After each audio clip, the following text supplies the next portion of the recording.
Sign 15 degree का मान ज्ञात कीजिए। पेपर में sine 15, cos 15, tan 15, sine 75, cos 75, tan 75 इस तरह की सवालें आ जाती हैं। फिर स्टूडेंट लोग काफ़ी हो जाते हैं परेशान। तो ये बोर्ड एग्जाम में आया हुआ प्रश्न है। एमपी बोर्ड एग्जाम 2022 का ये क्वेश्चन उठाया गया है और अदर स्टेट में भी ये क्वेश्चन आया हुआ है। देखिए कैसे सॉल्व होगा ये, ठीक है। तो इसमें साइन 15 डिग्री का मान पूछा है, तो इसको लगाना काफ़ी आसान है। हम लिख सकते हैं साइन 15 को sine 15 degree is equal to sine, इसको लगाने के दो तरीके हैं। पहला तरीका तो ये कि 60 में आप 45 को हटा दीजिए तो 15 डिग्री बनेगा, यानी 15 डिग्री की जगह यहाँ लिख सकते हैं 60 माइनस 45, या तो 45 माइनस 30 कर देंगे तो भी 15 ही आएगा, है ना। तो यहाँ पे हम लिख देते हैं 45 डिग्री माइनस का 30 डिग्री, क्योंकि 45 में 30 जब माइनस करेंगे तो आएगा 15 डिग्री, ठीक है। और इससे अप्लाई होगा formula sign A minus B. Formula क्या है देख लीजिए पहले, फार्मूला मैं यहाँ लिखे दे रहा हूँ। फार्मूला है sine A minus B is equal to होता है sine A into cos B minus cos A into sine B, ठीक है। ये फार्मूला होता है sine A minus B is equal to sine A cos B minus cos A sine B.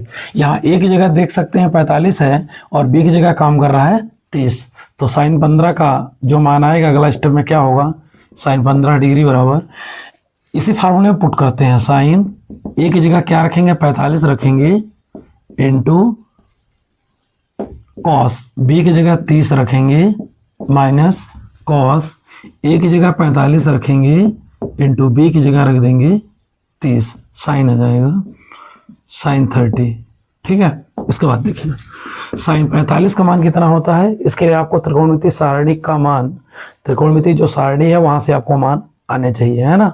सारे मान याद रहेंगे तभी आप इसको लगा पाएंगे, अदरवाइज मान आपको याद करना ही पड़ेगा, अन्यथा नहीं लगा सकते, ठीक है। तो यह आएगा साइन 45 का मान होता कितना है बताइए।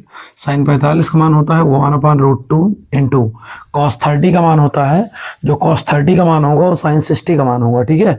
तो कॉस 30 का मान हो जाएगा √3/2, तो यह आ गया √3/2 माइनस कॉस 45 का मान 1/√2 होता है, इसका भी साइन 30 का मान 1/2। इसको सॉल्व करिएगा तो आएगा 2√2 और √3 का 1 में गुणा हुआ तो √3 आएगा माइनस 2√2 और 1 एकम 1 हो जाएगा। यहाँ से देखिए 2√2 लघुत्तम आ रहा है तो लघुत्तम ले लीजिए और यह आएगा √3 माइनस का 1, ठीक है।